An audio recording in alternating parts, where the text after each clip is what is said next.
मथां छा लिखी छा लिखां छा लिखी छा लिखां दुनिया जा सिंधियो हिक मुठ थी सिंध बचायो।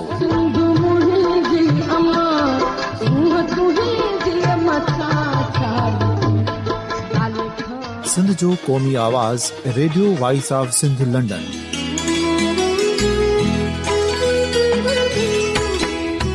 Radio voice of Sindh London पंहिंजी नशरियात में सिंध जी सियासत, समाज, इक़्तिसादियात, तारीख़, क़ौमी उमंगुनि ऐं अख़लाक़ियात मुतलिक़ सिंध जी हक़ीक़ी तर्जुमानी कंदे प्रोग्रामनि खे असराइतो बणाइण लाइ सिंध जे घण घुरनि ऐं धरतीअ सां प्यार कंदड़ अदीबनि, दानिशवरनि, सहाफ़ियुनि, उस्तादनि, वकीलनि ऐं हर तबिके जे मानवारनि सजणनि खे सिंध में शऊरी इनकलाब लाइ सहकार जो सॾु ॾियूं था। अचो त गॾिजी सूफ़ियुनि ऐं संतनि वारी सिंध जो ओज हिकु मुठ थी वरी वापसि आणण वारे सफ़र जा साथारी बणिजऊं।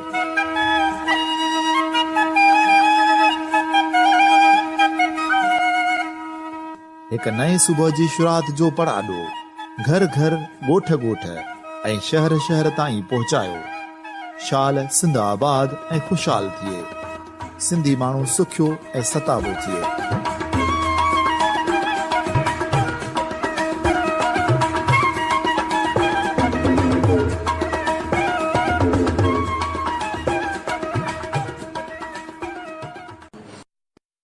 Radio voice of Sindh London तां प्रोग्राम ख़बरुनि जी दुनिया में अहम ख़बरूं, नामवर कालम निगारनि ऐं अहम लेखकनि जा मज़मून ऐं मुख़्तलिफ़ अख़बारुनि जा एडिटोरियल ऐं ॿियो घणो कुझु रोज़ानो radio voice of Sindh London तां नशर कयो वेंदो आहे। ॿुधण न विसारींदा। Radio voice of Sindh London तां प्रोग्राम ख़बरुनि जी दुनिया में सिंध जे मुख़्तलिफ़ ज़िलनि मां अहम ख़बरूं साण करे हाज़िर ख़िदमत आहे फाज़िल चन्ना। सभ खां पहिरीं अहम ख़बरूं अवां जे समातुनि जे नज़र कंदो थो हलां। सामईन, अॼु जे अहम ख़बरुनि ते नज़र विझंदा त हलूं। गॾियल क़ौमुनि जे ॿारनि वारे इदारे यूनिसेफ पाकिस्तान खे ताज़नि ॼावल ॿारनि जे मौत जे हवाले सां दुनिया जो बदतरीन मुल्क क़रार ॾिनो आहे। गॾियल क़ौमुनि जे इदारे यूनिसेफ सॼी दुनिया में ताज़े ॼावल ॿारनि जे मौत बाबति रिपोर्ट जारी करे छॾी आहे, जंहिं मूजिबि पाकिस्तान में ताज़नि ॼावल ॿारनि जी मौत दुनिया में सभ खां वधीक आहे। रिपोर्ट में ॿुधायो वियो आहे त पाकिस्तान में हर 22 ॿारनि जी पैदाइश मां हिकु ॿारड़ो पैदाइश खां अॻु ई मौत जे मुंहं में हलियो वञे थो, जॾहिं त सेंट्रल अफ्रीका में हर 24 मां हिकु ऐं अफ़गानिस्तान में हर 25 ॿारनि जी पैदाइश में हिकु ॿार फ़ौत थी वञे थो। रिपोर्ट मुताबिक़ 2016 में पाकिस्तान में साल दौरान 2,48,000 ताज़ा ॼावल ॿारड़ा फ़ौत थी विया, जेको सॼी दुनिया में फ़ौत थियल ॿारनि जो 10% हुआ। रिपोर्ट में चयो वियो आहे त पाकिस्तान, अफ़गानिस्तान ऐं सेंट्रल अफ्रीका में ताज़नि ॼावल ॿारनि जी ज़िंदा रहण जो इम्कान सभ खां घटि आहे, जॾहिं त रिपोर्ट में जापान, सिंगापुर ऐं आइसलैंड में पैदा थींदड़ ॿारनि खे उन मुआमले तमामु घणो ख़ुशि क़िस्मत करार ॾिनो आहे। आलमी इदारनि मूजिबि पाकिस्तान में ताज़नि ॼावल ॿारनि जे मौत जे मुआमले ते शदीद चैलेंज आहिनि। यूनिसेफ जे एग्ज़ीक्यूटिव डायरेक्टर हेनरीटा फोर चयो त दुनिया में गुज़िरियल 25 सालनि में 5 सालनि में घटि उमिरि जे ॿारनि जे मौत जी तइदाद में 50% घटिताई थी आहे। त हिकु महीने खां घटि उमिरि जा ॿारड़ा मौत जे मुंहं में हलिया वञनि था, जिन खे बचाइण लाइ क़दम न आहिनि खयां विया। उन्हनि मां अक्सर ॿारनि जे मौत खे रोके सघिजे थो, पर असां दुनिया जे ग़रीब ॿारनि जी मदद न पिया करियूं। रिपोर्ट में चयो वियो आहे त ग़रीब मुल्कनि में ताज़नि ॼावल ॿारनि जो मौत अमीर मुल्कनि जे मुक़ाबले में 50% वधीक आहे। ख़बरू इदारे AFP मूजिबि यूनिसेफ जे global maternity and newborn programme जे सरबराह वली बालज़ेक जो चवणु आहे त सिहत जे शोबे में बहितरी आणणु हिकु महांगो अमल आहे। उन लाइ माली वसीलनि खे दुरुस्त तरीक़े सां इस्तेमालु करणो पवंदो।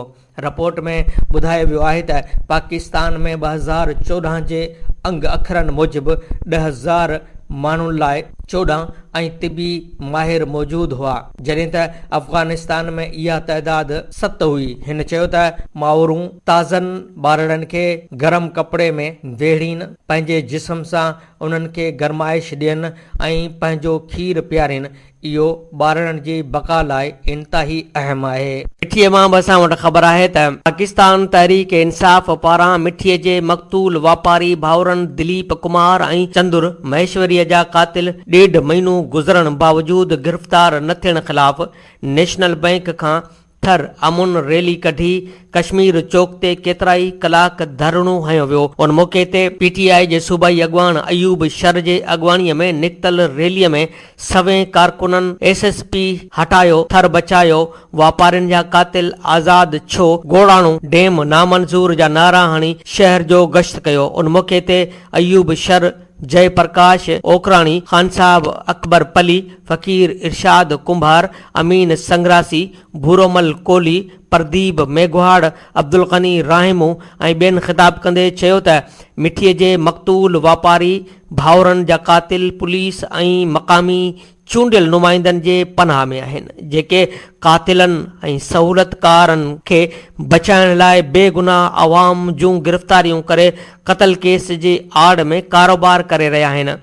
हिननि चयो त मिठीअ जे वापारियुनि जा कातिल ज़मीन त ॻीही नाहे वई, जेके गिरफ़्तार थियण मुश्किल बणियल आहिनि। हिननि चयो त थर जहिड़े पुरअमन इलाइक़े में ॾींहं ॾिठे जो सरेआम क़तल थर जे अमुन खे क़तल करण जी साज़िश आहे। हिननि चयो त SSP थरपारकर नाअहल ऐं ॾोहारियुनि जो साथारी आहे। हिननि IG सिंध खां थर जे नाअहल ऐं अमुन दुश्मन SSP अमीर सऊद मगसीअ खे हटाइण जी घुर कई आहे। हिननि चयो त थर में धारियुनि खे आबाद करे मक़ामी माण्हुनि जे वसीलनि ऐं मिल्कियतनि ते कब्ज़ा कया पिया वञनि। हिननि चयो त गोड़ाणो डैम मक़ामी माण्हुनि खे ॿोड़े मारण जी खाण आहे, जंहिं ख़िलाफ़ भरपूर तहरीक हलाई वेंदी। हिननि चयो त ज़रदारी लीग जा ॾींहं ॻणिजी चुका आहिनि, अवाम करप्ट ऐं ज़ालिम हुक्मराननि मां छुटकारो चाहे थो। हिननि चिताओ ॾींदे चयो त मिठीअ जे वापारी भाउरनि जा कातिल 6 हफ़्तनि में गिरफ़्तार न थिया त शटर बंदि हड़ताल करे एहतिजाजी तहरीक जो बाज़ाब्ता आगाज़ कयो वेंदो। उन मौक़े ते ऐं ॿियनि ख़िताब कयो। धरणे में मिठीअ जे शहरिन जिस्कम आरिसर, SUP, थर सुजाक सथ, AGP ऐं ॿियनि पार्टियुनि जे कारकुननि वॾे अंग में शिरकत कई। होॾां PTI जे सूबाई ऐं डिवीज़न तोड़े ज़िलई अॻवाननि धरणे बैदि मक़तूल वापारियुनि जे तॾे ते पहुची वारसनि सां तज़ियत, हमदर्दी ऐं संदुनि भरपूर साथ ॾियण जो इज़हार कयो। CPEC जे हवाले सां हिकु अहम ॿी बि ख़बर असां वटि आहे त CPEC जे तहफ़ुज़ लाइ चीन ऐं बलोच वेढ़ाकनि में ॻाल्हियूं। बर्तानिया जे अख़बार इंकशाफ़ कयो आहे त चीन ऐं बलोच अलीहदगी पसंदनि विच में 5 सालनि खां ॻुझियूं ॻाल्हियूं जारी आहिनि। बर्तानवी अख़बार फाइनेंशियल टाइम्स जी रिपोर्ट मूजिबि चीन 5 सालनि खां बि वधीक अरसे खां बलोच बाग़नि सां गॾु ॻुझियूं ॻाल्हियूं करे रहियो आहे त जीअं पाक चीन इक़्तिसादी राहदारी CPEC मनसूबनि जो तहफ़ुज़ करे सघिजे। फाइनेंशियल टाइम्स खे 3 बाख़बर ज़रियनि ॿुधायो त चीनी हुकूमत बलोचिस्तान में बाग़नि सां सिधियूं ॻाल्हियूं करे रही आहे। हिकु पाकिस्तानी ऑफिसर ॿुधायो त चीन उन हवाले सां ख़ामोशी सां वॾी अॻभराई करे वरिती आहे। बलोच अलीहदगी पसंद कॾहिं कॾहिं हमले जी कोशिश कंदा रहंदा आहिनि, जॾहिं त भरपूर का वॾी कार्रवाई न पई कई वञे। पाकिस्तानी अख़्तियारनि उन्हनि ॻाल्हियुनि जी तफ़सील खां बेख़बर आहिनि, पर उन्हनि चीनी सफ़ारतकारनि ऐं बलोच बाग़नि विच में ॻाल्हियुनि जी आजियां कई आहे। इस्लामाबाद में हिकु ऑफिसर ॿुधायो त आख़िरकार बलोचिस्तान में अमुन क़ाइमु थियण जो फ़ाइदो ॿिन्ही मुल्कनि खे थींदो। हिकु ॿिए ऑफिसर चयो त अमरीका तरफ़ां पाकिस्तान जे फ़ौजी इमदाद मुअतल हुअण सबबि आला अख़्तियारियूं उन नतीजे ते पहुतियूं आहिनि त चीन वधीक भरोसे जोॻो साथी आहे। चीन असांजी मदद लाइ हिते मौजूदु आहिनि, जॾहिं त अमरीका भरोसे जोॻो न आहे। फाइनेंशियल टाइम्स मूजिबि अमरीका पाकिस्तान छिकताण सबबि जेको ख़ाल पैदा थियो उहो चीन भरे रहियो आहे। पाकिस्तान, नेपाल, म्यांमार ऐं श्रीलंका में चीन जे वधंदड़ असर रसूख़ ते भारत ॻणतीअ जो शिकार आहे। सीपेक तहत चीन पाकिस्तान में इंफ्रास्ट्रक्चर मनसूबनि में $60 अरब जी सरमाएदारी करे रहियो आहे ऐं सीपेक जा घणा मनसूबा बलूचिस्तान में आहिनि।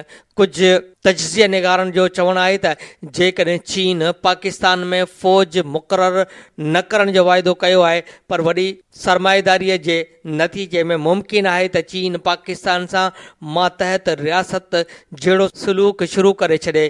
चीनी इख़्तियारनि ॻाल्हियुनि ते मौक़ुफ़ ॾियण खां इनकार करे छॾियो, जॾहिं त पाकिस्तान में चीनी सफ़ीर ताज़ो ई BBC खे इंटरव्यू में इहा ॻाल्हि चई हुई त हाणे बलोच वेढ़ाक सीपेक लाइ ख़तरो न आहिनि। हिकु क़बाइली सरबराह ॿुधायो त तमामु घणनि नौजवाननि खे माली मरातूं ॾेई हथियार फिटा करण ते राज़ी कयो पियो वञे। हाणे अलहदगी पसंद तहरीक में शमूलियत 10 साल अॻु जहिड़ी कशिश न आहे रही। केतिरा ई माण्हू सीपेक खे ख़ुशहाली जो सबबु सम्झणु लॻा आहिनि। पाकिस्तानी हुकूमत चीन खां ड्रोन्स जा पुर्ज़ा ऐं फ़ौजी हेलीकॉप्टर बि ख़रीद करण ते गौर करे रही आहे, जिन खे अफ़गान सरहद ते निगरानीअ लाइ इस्तेमालु कयो वेंदो। चीन $अरबें जी लाॻत सां हिकु पटी हिकु शाहराह मनसूबो शुरू कयो आहे। हीउ मनसूबो सॼी दुनिया खां गुज़रंदो, जंहिं करे अदम मुदाख़लत वारी पॉलिसी हाणे तब्दीली नज़र अची रही आहे। मईशियत खे तरक़ीअ ॾियण जे मनसूबनि तहत चीन खे दुनिया जे कुझु इंतिहाई तकरारी इलाइक़नि में कमु करणो पइजी रहियो आहे। ॾखण सूडान में बि चीनी अमन फ़ौज मुक़ररु आहे, जिते बीजिंग हुकूमत तेल जे शोबे ऐं रेलवे लाइन जी तइमीर में सरमाएकारी करे रही आहे। अफ्रीकी मुल्क माली में बि चीन जे अमन फ़ौज मुक़ररु आहे, जंहिं इराक़ में दाइश ख़िलाफ़ ऑपरेशन जो इशारो ॾिनो आहे। इराक़ में तेल जे शोबनि में चीन सभ खां गैर मुल्की सरमाएकार मुल्क आहे। ठठे ज़िले मां केटी बंदर जी बसां वटि ख़बर आहे त ठठे ज़िले जे सामूंडी पट्टी केटी बंदर वेझो झेड़े दौरान गोलियूं ऐं कुहाड़ियूं लॻण सबबि 2 भाउरनि समेत 3 ॼणा क़तल ऐं 1 ज़ख़्मी थी पियो। ख़बर मूजिबि सामूंडी पट्टीअ वारे तइलके केटी बंदर जे नंढड़े शहर सॼणवारीअ में वाक़े ॻोठ मोहम्मद अमीन मेमन में 2 धुरियुनि में संगावती तकरार तां झेड़ो थी पियो। 2 धुरियुनि पारां हिक ॿिए ते अंधाधुंध फायरिंग करे ॾिनी। नतीजे में 36 वरहनि जो गुल मोहम्मद उर्फ़ गुल्लू मेमन पुटु जुमन मेमन ऐं 25 वरहनि जो अब्दुल हफ़ीज़ मेमन पुटु सलेमान मेमन मौक़े ते क़तल थी विया, जॾहिं त शहमीर ऐं जमील मेमन सख़्त ज़ख़्मी थी पिया, जिन खे बघाण रूरल हेल्थ सेंटर आंदो वियो, जिते 26 वरहनि जे जमील मेमन जी हालति ॻणतीअ जोगी हुअण करे कराची नियो पियो वियो त रस्ते में ज़ख़्मनि जा ताब न सहंदे फ़ौत थी वियो। मक़तूल हफ़ीज़ मेमन ऐं जमील मेमन पाण में भाउर आहिनि ऐं टियों मक़तूल संदुन मासात ॿुधायो पियो वञे, जॾहिं त बघाण पुलिस इतला मिलण बावजूदि वाक़े वारे हंधि 1 कलाक देर सां पहुची सूरतहाल ते कंट्रोल कयो। लाश बघाण इस्पताल मां क़ानूनी कार्रवाईअ बैदि वारसनि हवाले कयो वियो। बघाण थाणे जे SHO बशीर चांडियो मूजिबि झेड़ींदड़ धुरियूं पाण में माइट आहिनि। संगावती तकरार तां झेड़ो थियो, हाणे सूरतहाल ते कंट्रोल करे वरितो आहे। आख़िरी इतलान ताईं वाक़े जो केस दाख़िल न थी सघियो हो। मीरपुर ख़ास जी बसां वटि ख़बर आहे त मीरपुर ख़ास मां 2 ॾींहं अॻु गुम ॼाणायल नौजवान खे पुलिस मोबाइल ट्रेस करे शुगर मिल पोयां खॾे मां ज़ख़्मी हालत में हथु कयो। ख़बर मूजिबि मीरपुर ख़ास शुगर मिल वेझो ॻोठ मोहम्मद बख़्श पंवर मां 2 ॾींहं अॻु 30 सालनि जो ज़मींदार इक़बाल पंवर घरां निकितो त वापसि न मोटियो। ॻोल्हण बावजूदि न मिलण ते पुलिस मोबाइल ट्रेस कराई। मीरपुर ख़ास शुगर मिल पोयां पहुता त हू खॾ में फूरियल हो ऐं मथां खां डींगर विधल हुआ। पुलिस खेसि मिटीअ मां ॿाहिरि कढियो त हू शदीद ज़ख़्मी हो। खेसि सिविल इस्पताल नियो वियो, जितां खेसि ॻणती जोगी हालत में इलाज लाइ हैदराबाद नियो वियो। उन मौक़े ते डॉक्टर ख़ालिद मूसा ॿुधायो त ज़ख़्मी खे जिस्म ऐं मथे ते कुहाड़ियुनि जा धक लॻल आहिनि ऐं टंग में गोली पिणु लॻल आहे, जॾहिं त ज़ख़्मी जे चाचे इमाम बख़्श पंवर ॿुधायो त इक़बाल ॿिनि ॾींहंनि खां गुम हो, जेको ज़ख़्मी हालत में पूरिल हालत में मिलियो। संदुसि मुंहं तां मिटी हटी वञण करे साह खणंदो रहियो, जंहिं करे संदुसि हयाती बची वई आहे। जॾहिं त संदुसि होश में अचण बैदि ख़बर पवंदी त मामिलो छा हो। बाक़ी असांजी कंहिं सां बि का दुश्मनी नाहे। कराचीअ मां बि असां वटि ख़बर आहे त नसीमुल्ला उर्फ़ नक़ीबुल्ला महसूद क़तल केस जी जांच कंदड़ टीम जे ज़िम्मेवार ज़रियनि ॼाण ॾिनी आहे त राव अनवार पारां मलीर ज़िले में मुक़ररु थियल ऐं वाक़े खां पोइ हटायल पुलिस अहलकार ऐं आफ़ीसर जांच टीम वटि पेश न थिया ऐं संदनि बाबति इहा तस्दीक थी वई आहे त हू हाणे शहर में मौजूदु न आहिनि ऐं ॿियनि शहरनि या सूबनि ॾांहुं फ़रार थी विया आहिनि। उन्हनि जी गिरफ़्तारीअ लाइ IB खां मदद वरिती वई आहे, जॾहिं त राव जे पुराणी टीम मां हिकु हेड मुहर्रर आसिफ़ मिर्ज़ा नक़ीब क़तल केस में शाहिद कयो वियो आहे ऐं DSP क़मर अहमद खे बि मुलज़िम तौरु गिरफ़्तार कयो वियो आहे। अहिड़ीअ रीति उन केस में गिरफ़्तार मुलज़िमनि जो तइदादु 10 थी वियो आहे। हाणे हिन केस में राव जी पुलिस पार्टीअ जो हिकु शाहिद बि मौजूदु आहे, जॾहिं त राव पारां मुक़ाबले में मारियल दहशतगर्द साबिर ऐं संदुसि साथी, जंहिंखे राव मेहरान बेस कराची एयरपोर्ट इमाम बारगाह अली रज़ा ते हमलनि ऐं पुलिस अहलकारनि तोड़े ऑफिसरनि ते क़तल केस में मुलवस ॼाणायो हो, बाबति सचाई हासिल करण लाइ उतां जे IG पंजाब खे ख़त लिखियो वियो आहे, जंहिंमें इहो चयो वियो आहे त उन्हनि माण्हुनि जा तफ़सील ॾिना वञनि त उहे क्रिमिनल रिकॉर्ड रखंदड़ हुआ या न, या उन्हनि जो रिकॉर्ड छा आहे। वाज़े रहे त नवंबर 2017 में साबिर ऐं संदुसि साथी इसहाक खे बहावलपुर जे मदरसे मां खंबण जो वारिसनि इल्ज़ाम हयो हो। मीरपुर ख़ास मां हिकु ॿी बि असां वटि ख़बर आहे त मीरपुर ख़ास सिविल इस्पताल में नर्स खे जिन्सी हरासा करण ते डॉक्टर रमेश खे मारकुट वारे मामले ते डॉक्टरनि ड्यूटी जो बाइकाट करे धरणो हयो। नर्सनि बि एहतिजाज करे डॉक्टरनि जे कैंप साम्हूं एहतिजाजी कैंप हणी छॾी।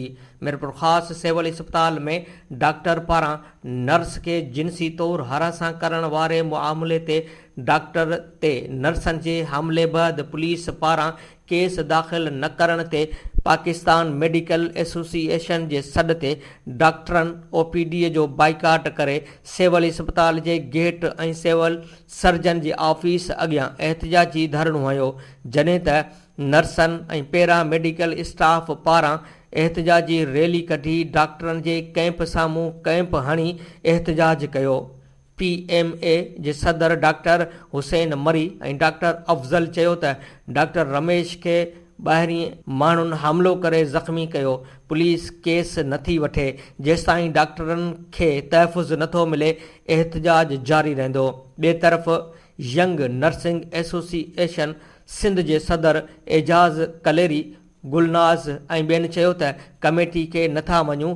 डॉक्टर नर्सूं ऐं पैरामेडिकल स्टाफ गॾिजी कमु करे थो। उन टिन्ही धुरियुनि जा कमेटी मेंबर हुजनि त जांच अणधुरी न थी सघी। नर्सुनि खे जिन्सी तौरु हरासा करणु बर्दाश्त न कयो वेंदो।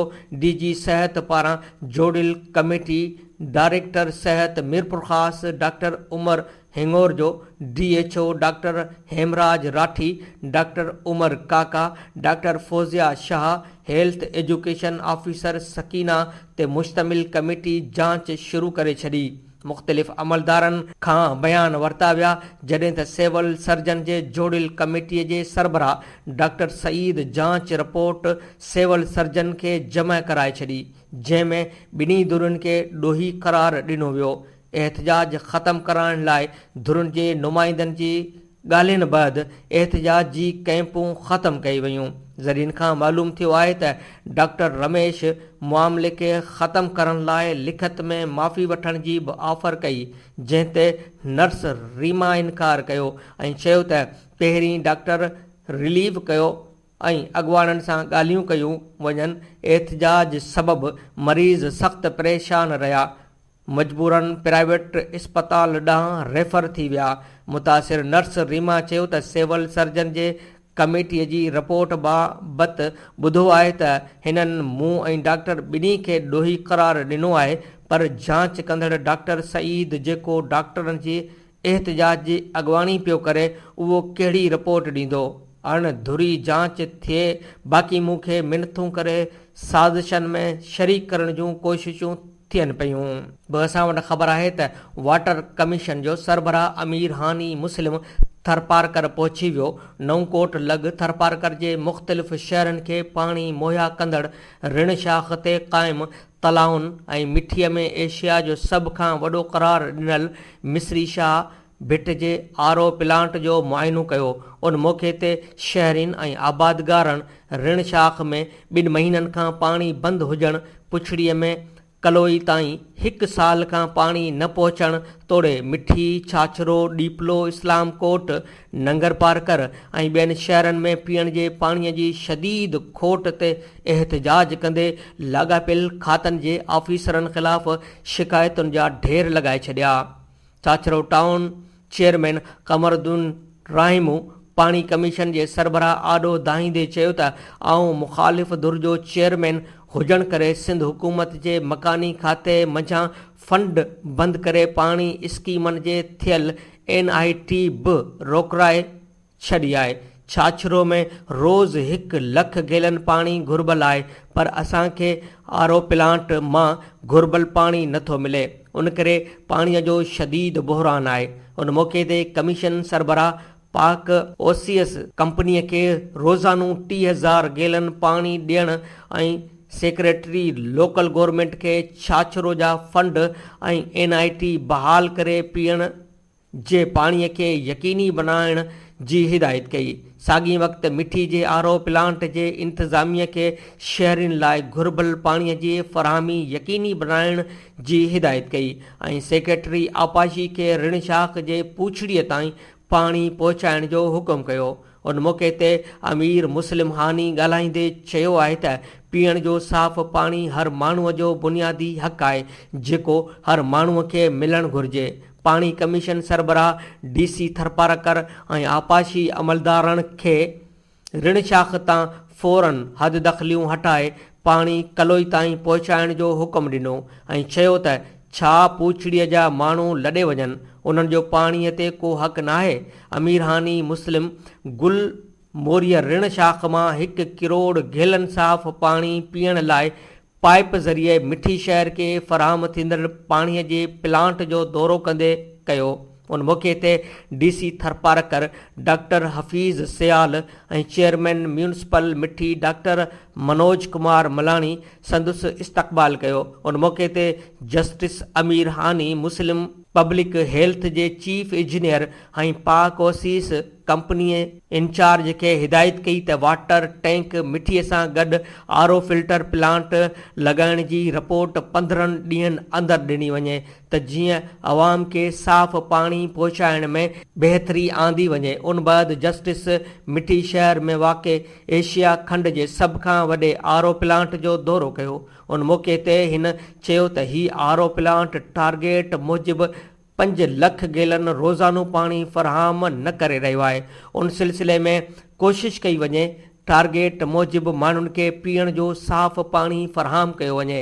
उन मौक़े ते डिप्टी कमिश्नर थरपारकर चयो त थरपारकर जे ॾुराहनि इलाइक़नि जे हर ॻोठ खे साफ़ पाणीअ जी फ़राहमीअ लाइ 600 खां वधीक आरो प्लांट लॻाया वञनि त जीअं ॻोठाणनि खे साफ़ पाणी बिना रंडक जे फ़राहम थी सघे। जस्टिस रिटायर्ड उन मौक़े ते municipal chairman doctor Manoj Kumar मलाणीअ खे हिदायत कई त आरो प्लांट जे टैंक जी मुकमल सफ़ाई कराए पाणीअ में क्लोरीन शामिल करे माण्हुनि खे पाणी फ़राहम कयो वञे।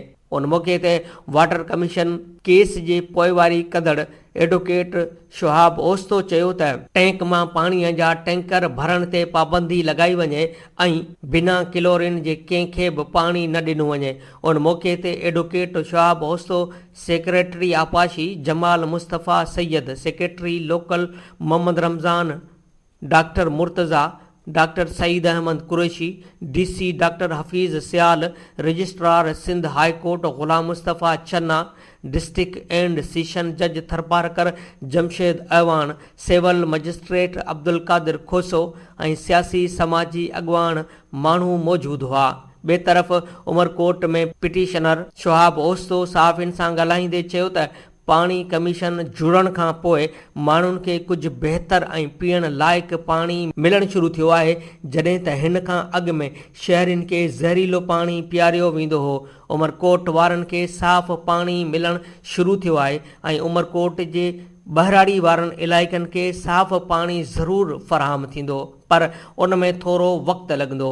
पाणी कमीशन जे चेयरमैन सां गॾु chief engineer public health, secretary irrigation, secretary local government ऐं ॿिया पिणु शामिल हुआ, जॾहिं त उन खां अॻु अमीर हानी मुस्लिम, नवकोट, मीरवा गोरचाणी, कलोई ऐं ॿियनि शहरनि जा वाटर सप्लाई तलाउनि जो मुआइनो करे इंतिज़ामिया खे साफ़ पाणी पहुचाइण जा हुकम ॾिना। असां वटि ख़बर आहे त सखर तमाचाणी थाणे जे हद में संगावती तकरार तां नौजवान क़तल थी वियो। उन सिलसिले में राब्तो करण ते हद जे थाणे जे वॾे मुंशी एजाज़ चाचड़ ॿुधायो त राति देर सां शेख ज़ात जे ॿिनि धुरियुनि में संगावती मुआमरे तां झेड़ो थियो। लठियुनि ऐं कुहाड़ियुनि जे इस्तेमाल जे नतीजे में मथे में लठियूं ऐं कुहाड़ियूं लॻण करे नौजवान साले पुट ओस्मान शेख सख़्तु ज़ख़्मी थी पियो, जेको इस्पताल नींदे रस्ते में ई फ़ौत थी वियो। इतलाह ते पुलिस झेड़े वारे हंधि पहुची वधीक रतोछाण रोकराए वरिती, जॾहिं त हिकु जवाबदार सुधीर शेख खे गिरफ़्तार पिणु कयो वियो आहे। हैदराबाद मां असां वटि ख़बर आहे त शाइर ऐं लेखक सोज़ हालाई वफ़ात करे वियो। नामियारो शाइर, मौसीकी शनास ऐं लेखक सोज़ हालाई 82 सालनि जी ॼमार में काल वफ़ात करे वियो। सोज़ हालाई राजपूताना इस्पताल में इलाज लाइ दाख़िल हो। मरहूम खे शाम जो पुराणा हाला जे खथूरी क़ब्रिस्तान में मिटीअ मां हवाले कयो वियो। मौसीकी शनास, शाइर ऐं लेखक सोज़ हालाई रेडियो टीवी जे प्रोग्रामनि लाइ केतिरा ई फीचर, गीत ऐं फ़नकारनि ऐं मुख़्तलिफ़ माण्हुनि जा प्रोफाइल लिखिया। सोज़ हालाई केतिरा ई किताब पिणु लिखिया, जिन में रंग रता पेचरा, शाइरी, दर्शन धारूं धार, शाइरी बरसग़ीर ऐं सिंध जे फ़नकारनि जे प्रोफाइल ते ॿधल किताब साज़ ऐं आवाज़, उस्ताद मोहम्मद जुमन जे फ़न ऐं शख़्सियत ते कारूं वस क़याम, संदुस आतम कथा ते ॿधल कवीअ जी कथा शामिल आहिनि, जॾहिं त नाले वारे शाइर सोज़ हालाईअ जा केतिरा ई गीत, ग़ज़ल ऐं कलाम रेडियो तोड़े टीवीअ ते मशहूरु थिया, जिन में सिंगार अली सलीम जो ॻायल बहारुनि में न मिलियासीं, ख़ज़ान में हाण मिलंदासीं, अलाॾिने जूणे जो ॻायल नीरे पाणीअ में कमल ॾाढो वणियो, फौज़िया सुमरो जो ॻायल चंड पिरीअ जे पार वञी तूं ऐं ॿिया केतिरा ई कलाम शामिल आहिनि, जॾहिं त नाले वारनि राॻियनि सिंगार अली सलीम, फिरोज़ गुल, वहीद अली, अमीर अली, मज़हर हुसैन, ज़ुल्फ़कार अली, फौज़िया सुमरो, सहरश मेमण ऐं ॿियनि फ़नकारनि सोज़ हालाईअ जी शाइरी ॻाई आहे। सोज़ हालाई पोयां वञी 5 न्याणियूं ऐं 4 पुट छॾिया आहिनि। सोज़ हालाईअ जी जनाज़ा निमाज़ में ताज जोयो, नसीर मिर्ज़ा, सत्तार ज़ंगेजो, ज़ुल्फ़कार हालेपोटो, सलेमान अबड़ो, इस्माइल कुंभर, शौकत मेमण, गागनदास बिरादरी जे माण्हुनि ऐं इलाइक़े वासियुनि वॾे अंग में शिरकत कई, जॾहिं त सहाफ़ी महेश कुमार, पुनल सारियो, अख़्तर शेख, रिज़वान अब्बासी ऐं ॿियनि तॾे ते पहुची संदसि पुट जावेद सोज़ सां तज़ियत कई। जोहीअ मां असां वटि ख़बर आहे त सिंधी अदबी संगत शाख जोहीअ पारां सिंधी ॿोलीअ खे क़ौमी ॿोलीअ जो दर्जो ॾियारण लाइ घायल लिग़ारी, नक़ाद थईम, मीर लिग़ारी, रफ़ीक बलोच, बाजी लिग़ारी, ज़ैन खोसो, उदास लुंड, अयूब अलस्ती, रिंद ऐं ॿियनि जी अॻवानीअ में एहतियाची मुज़ाहिरो करे नेशनल प्रेस क्लब जोही अॻियां धरणो हयो वियो। हुन मौक़े ते अॻवाननि सहाफ़ियुनि सां ॻाल्हाईंदे चयो त सिंधी ॿोली अल्फ़ाबेट रखंदड़ ॿोली आहे, उनखे क़ौमी ॿोली जो दर्जो नथो ॾिनो वञे। इहा सिंधी ॿोलीअ सां नाइंसाफ़ी आहे। होॾां राजो खनाणी में सिंधी अदबी संगत ऐं सिंधी अदीब फाउंडेशन पारां सिंधी ॿोली क़ौमी ॿोली कॉन्फ्रेंस मुनक़िद कई वई। कॉन्फ्रेंस खे ख़िताब कंदे अॻवाननि प्रोफेसर इस्माइल मेमन, नबी बख़्श नाज़, मूसा जोखियो, ओस्मान राहुकड़ो, ख़ाकी जानी, मुख़्तियार सैतो, एजाज़ शाह, मजीद मल्हा, मोहम्मद हसन जाफ़री, पुनहल निज़ामानी, आशिक़ टालपुर ऐं ॿियनि चयो त सिंधी ॿोली दुनिया जी अज़ीम ऐं शाहूकार ॿोली आहे जेका तमामु क़दीम ॿोली पुण आहे। हिननि चयो त सिंधी ॿोलीअ खे क़ौमी ॿोली जो दर्जो ॾियारण वारी सिंधी अदबी संगत जी जदोजहद 21 फरवरी ताईं जारी रहंदी। Radio voice of Sindh London तां प्रोग्राम ख़बरुनि जी दुनिया में अहम ख़बरूं अवां जे समातुनि ताईं पहुची रहियूं आहिनि ऐं हाणे चूंड मज़मून बि अवां जे समातुनि जे नज़र कंदुसि। Radio voice of Sindh London तां प्रोग्राम ख़बरुनि जी दुनिया अवां जे समातुनि ताईं पहुची रहियो आहे ऐं हाणे अवां जे समातुनि ताईं चूंड मज़मून आहे उमर काज़ीअ जो। उनवान आहे मुल्क खे नीलाम कंदड़ हुक्मरान। उमर काज़ी पंहिंजे मज़मून में लिखे थो त सिंध सरकार 10 सालनि में जेकॾहिं के 10 सुठा कम कया आहिनि त उन्हनि 10 चङनि कमनि में हिकु कमु उहो बि शामिलु हूंदो जो हिन PIA ऐं स्टील मिल्स जे निजकारीअ जे मुखालिफ़त करण जो ऐलान कयो आहे। हाणे सिंध सरकार पंहिंजे उन ऐलान जे केतिरी लॼ थी रखे उन सवाल जो जवाब त ईंदड़ वक़्तु ॾींदो, पर हक़ीक़त इहा आहे त इहो हिकु तमामु हसास इशू आहे। अफ़सोस जी ॻाल्हि इहा आहे त उन मौज़ूअ ते उन तरह सां न ॻाल्हायो वियो आहे जॾहिं त इहो मौज़ू ओलह जे मुल्कनि में तमामु घणे बहस जो मौज़ू रहियो आहे। असांखे उन बारे में संजीदगीअ सां सोचणु घुर्जे त छा कंहिं हुकूमत खे उहो हक़ हुजणु घुर्जे त इहा का क़ौमी मिल्कियत कंहिं फ़र्द खे विकिरो करे ॾे। जेसिताईं को इदारो विकिरो नथो थिए तेसिताईं इहो इदारो क़ौम जी मिल्कियत आहे। क़ौम जी मिल्कियत आहे माना इहो अवाम जी मिल्कियत आहे। इहो इदारो असांजी इज्तिमाही मिल्कियत आहे, पर हुकूमत उन इदारे खे विकिणी उन खे हिकु प्राइवेट कंपनी या हिकु फ़र्द जे हवाले करे छॾे थी। उन सां अवाम जे हक़नि ते धाड़ो लॻे थो। इहा तमामु घणे अफ़सोस जहिड़ी ॻाल्हि आहे त निजकारीअ जो इहो अमल चूंडियल हुकूमतुनि में तमामु घणो हुजे थो। उनजो सबबु उन खां सवाइ ॿियो छा थो थी सघे त चूंडियल हुक्मरान अवामी मिल्कियत खे विकिणी हिकु त पंहिंजी सरकार जी सरमाए में इज़ाफ़ो कनि था, पर उन्हनि खे अहिड़े इज़ाफ़े में एतिरी दिलचस्पी न हूंदी आहे। उन्हनि खे घणो मर्ज़ उहो हूंदो आहे त हिकु अहिड़नि वॾनि सौदनि में तमामु वॾियूं कमीशनूं उगाड़ींदा आहिनि ऐं उन तरह सां उन्हनि जे ज़ाती अकाउंट्स में तमामु घणो इज़ाफ़ो थींदो आहे। इहो ई सबबु आहे त जॾहिं उन्हनि हुक्मराननि खां संदुनि असासनि जे बारे में हिसाब किताब कयो वेंदो आहे तॾहिं हू डिफॉल्टर साबित थींदा आहिनि ऐं पोइ उन्हनि खे इक़्तिदार खां महरूम बि कयो वेंदो आहे ऐं हू इक़्तिदार खां महरूम थियणु शर्त पाण खे मज़लूम बणाइण जे लाइ अवाम जूं हमदर्दियूं हासिल करण जी कोशिश कंदा आहिनि ऐं हू जलसनि जुलूसनि जो रस्तो वठंदा आहिनि। मियां नवाज़ शरीफ़ बि हाणे साॻी पंजोड़ में फाथल आहे। हिन जो केस बि साॻियो आहे। हिन बि सरकारी माल फॿाइण मिल्कियतूं ठाहियूं आहिनि ऐं जॾहिं हिन खां पुछाणो कयो वियो त हू ॾोहारी साबित थियो ऐं उन करे हिन खे कुर्सीअ तां लाहे मोकिलियो वियो ऐं हाणे हिन जे हवाले सां एहतसाब वारा इदारा हिन जो नालो ACL लिस्टुनि ते रखणु था चाहिनि ऐं हिन जी हुकूमत अहिड़े अमल जे ख़िलाफ़ मज़ाहमत करे रही आहे। मियां नवाज़ शरीफ़ जो छा थो थिए, इहो हिकु सवाल आहे, पर उन लुटमार जे लीके में हिन मुल्क जा उहे अढ़ई सियासतदान शामिल आहिनि जिन खे इक़्तिदार करण जो मौक़ो मिलियो। इक़्तिदार जो मौक़ो मिलंदे उन्हनि हिकु तरफ़ क़ौमी ख़ज़ाने ते धाड़ा हया, ॿियो त उन्हनि क़ौमी मिल्कियतूं भुॻड़नि मुठ में विकिरो कयूं ऐं हिकिड़नि सौदनि ते उन्हनि तमामु वॾियूं कमीशनूं वरितियूं ऐं ॿिया सौदा अहिड़ा बि हुआ जिन ते उन्हनि कमीशनूं न वरितियूं, पर उहे सिधा सवा इदारा उन्हनि खे पाण ख़रीद कया, पर ख़रीदारीअ जे लाइ उन्हनि पंहिंजे एतबार वारे फ़र्द खे अॻियां कयो। इहे हमरा उन्हनि जा पार्टनर बणिजी उन्हनि इदारनि जा मालिक बणिजी वेठा आहिनि ऐं उहो किरोड़नि न पर अरबनि खरबनि जी मिल्कियतनि ते क़ाबिज़ बणिजी वञनि था।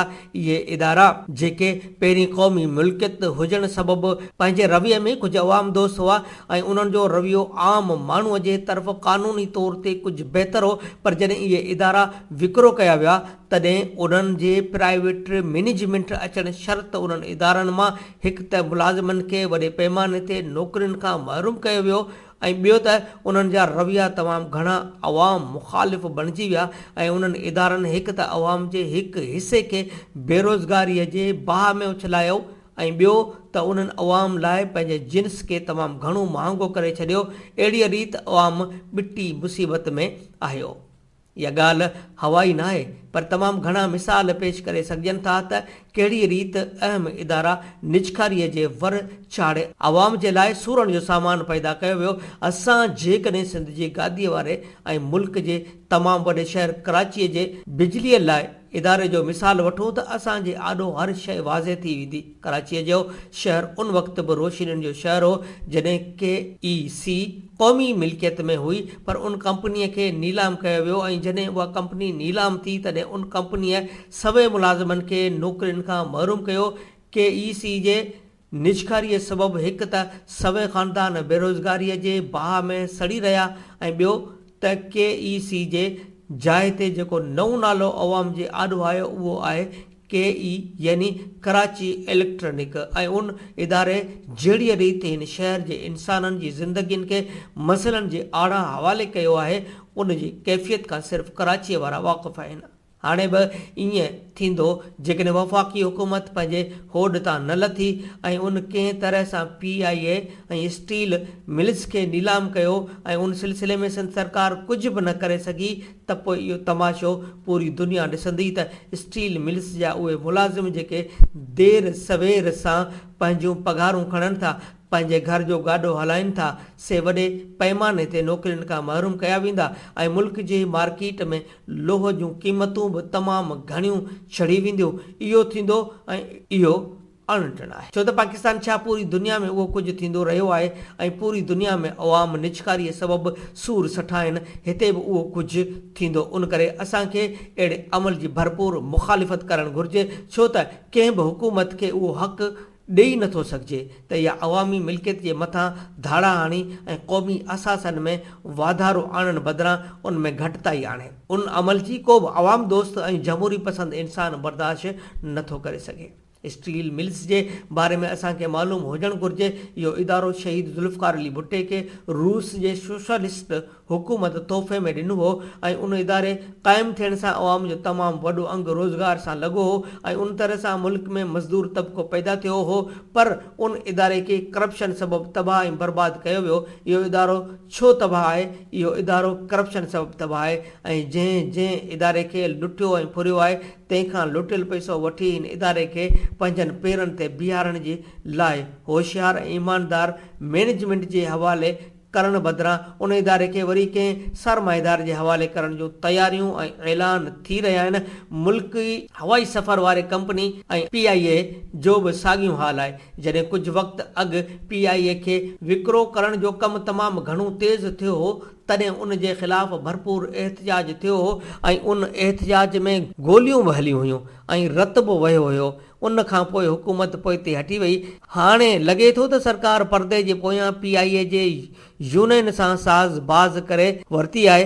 हाणे उनखे कोई बि कोन्हे, उन करे इहा वरी PIA खे विकिरो करण जे वर खंजे बीठी आहे। जेकॾहिं असांजे मुल्क में अवाम जे हक़नि जो तहफ़ुज़ कंदड़ सियासी पार्टियूं न आहिनि ऐं जेकॾहिं हीउ मुल्क तमामु मज़बूत ऐं ईमानदार ट्रेड यूनियन जे यानी असासे खां महरूम आहे त उनजो मतिलबु उहो न हुजणु घुरिजे त असांजा इदारा फ़रोख़्त थींदा रहंदा ऐं असां ख़ामोशीअ सां तमाशो ॾिसूं। हिकु सुलझियल ऐं सुजाॻ समाज में अहिड़ा कम क़ाबिल बर्दाश्त न हूंदा आहिनि। अहिड़नि कमनि जे ख़िलाफ़ हिकु बेदार मुआशिरो ॿाहिरि निकिरी ईंदो आहे ऐं पंहिंजे इदारनि बचाइण जे लाइ कामयाबु किरदारु अदा कंदो आहे। स्टील मिल्स ऐं PIA जे निजकारीअ जी मुख़ालिफ़त करण जे सिलसिले में सिंध सरकार ऐलान त कयो आहे ऐं जेकॾहिं सुभाणे पीपल्स पार्टी इक़्तिदार खां आउट थी वञे थी त छा इहा पोज़ीशन में रहंदी बि उन मक़सद सां सची रहंदी? उहो सुवाल त तमामु घणो अहम आहे, पर उन खां अहम सवाल इहो आहे त अहिड़े हसास ऐं अवाम जे वॾे मुफ़ाद वारे कम जे सिलसिले में पीपल्स पार्टी तनाह छो हुजे। पीपल्स पार्टीअ जे मथां त पाण करप्शन जा तमामु घणा इल्ज़ाम लॻंदा रहिया आहिनि, उन जी गारंटी केरु ॾींदो त किथे पीपल्स पार्टी ॿिनि अहम इदारनि जी निजकारीअ जी मुखालिफ़त कंदे हिकु मोड़ ते सरकार सां का मुफ़ावत करे। पीपल्स पार्टीअ खे घुर्जे त उन महाज़ ते तनाह रहण बदिरां इहा मुल्क जे उन्हनि पार्टियुनि खे बि पाण सां मिलाए जेके स्टील मिल्स ऐं PIA जे नीलाम जो मुखालिफ़ हुजनि। जेकॾहिं इदारनि खे बचाइण जे सिलसिले में गॾियल तहरीक हूंदी त उन जा असर मुसबत थींदा। अहिड़ी तहरीक न सिर्फ़ पंहिंजनि इदारनि जो तहफ़ुज़ कंदी, पर इहा तहरीक पंहिंजे जिदोजहद जे ज़रिए पंहिंजे अवाम जे शऊर में तमामु वॾे इज़ाफ़े जो बाइस बणबी। Radio voice of Sindh London जे प्रोग्राम ख़बरुनि जी दुनिया में चूंड मज़मून जेको असां कयो हुयो, उहो मज़मून हुयो उमर काज़ीअ जो ऐं उन मज़मून जो उनवान हुयो मुल्क खे नीलाम कंदड़ हुक्मरान। अवां जे समातन ताईं पहुतो।